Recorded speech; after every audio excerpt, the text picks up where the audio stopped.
Good morning, students. I hope you all are doing well. So, today we are going to begin with the same chapter, number 4, and the name of our chapter is Shipwrecked. So, take out the page number 46, section 3. All right, he said, smiling for the first time in 8 days. Let's go some supplies from the ship, then we will be off. इतने भारी तूफान के बाद जब तूफान थम गया तो उनके चेहरों पे एक स्माइल आ गई।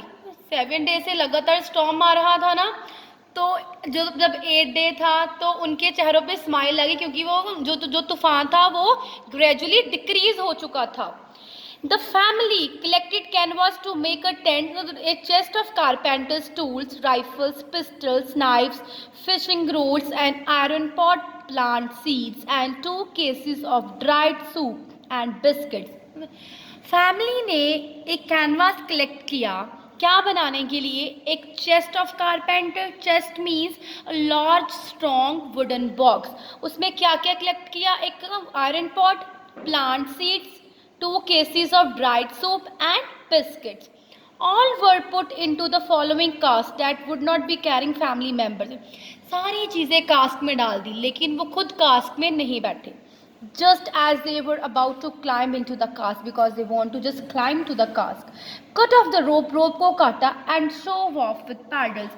शोव ऑफ होता है push the raft and begin moving on water.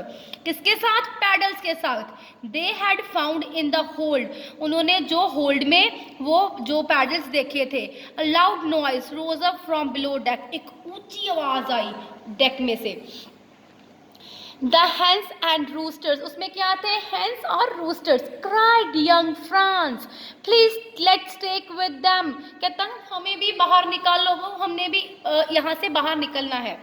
The ducks and geese on board had already been set free to fend for themselves, कहते जो डक्स एंड गीज थी बोर्ड पे, they had already been set free, किसके लिए? Fend for themselves के लिए। And stay here said Mister Robinson, वो Mister Robinson उसे बोलता stay here, I will get them, मैं वहां से आऊंगा, मैं तुम्हें ले जाऊंगा। He climb out of his cask, वो क्लाइंब से बाहर आई। Went below and return with the canvas bag in his hand, कहते ही वेंट बिलो, वो नीचे आए, एंड रिटर्न गए विद द कैनवास के साथ, उनके हाथों में क्या था? Bag. He then gently emptied the contents, कहते उन्होंने जो contents था उनका जो उनका उन्होंने उसको empty किया, किसमें से? into one of the supply cask से, ठीक है। The hens clucked and the roosters crowed, कहते जो hens थे वो clucked हुए और जो roosters थे वो crowd हुए। As he placed a wire mesh over the top of the cask, कहते जैसे ही उन्होंने एक wire mesh रखी, किसके ऊपर? cask के ऊपर। Welcome back for other animals, कहते well you should come back for the other animals, कहते कि तुम्हें वापस आना होगा अदर एनिमल्स के लिए। व्हेन वी कैन, जब हमें हो सकता है, said Mister Robinson.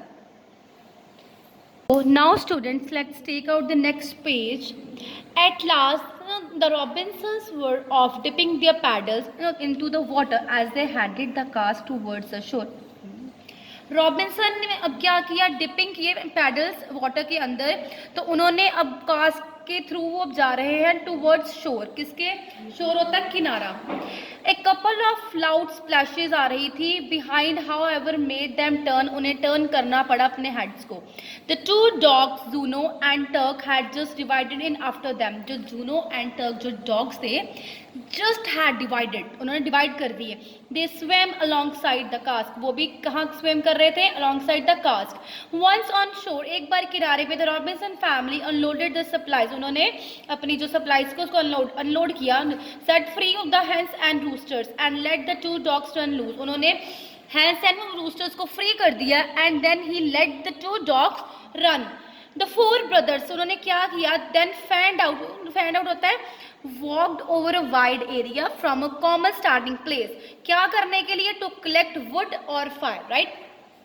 So this was all about the chapter 4।